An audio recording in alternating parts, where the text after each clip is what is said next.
నాకు పరవానం పెడుతుంటే పరమాత్ముడనుకున్నా ఆడు కొమ్మని నాకు ఆట బొమ్మాలిస్తే దయగల్ల మారాజు ధర్మాత్ముడనుకున్నా జాలితోటి నాకు జామ పండు ఇచ్చి తల మీద చేపెడితే తండ్రి లెక్కనుకున్నా ఎండి గిన్నెల పాలు పోసి నాకిస్తుంటే దండి గుణము చూసి దండాలు పెట్టినా కాటు వేసేదాకా తెలవాదయ్యా నాకు కడుపులో విషమయ్యి అది పెరిగిపోయింది కొరగాని బతుకయ్యి పోయిందయ్యా పోయిందయ్యా కొరివి పెట్టి సాగా నంపాలయ్యా సంపాలయ్యా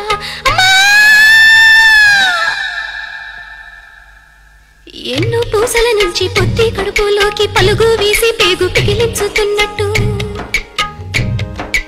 ఎన్నాడెరుగని నొప్పి ఎందులకి నొప్పి ఈ బాధ నాకెందుకొచ్చిందయ్యా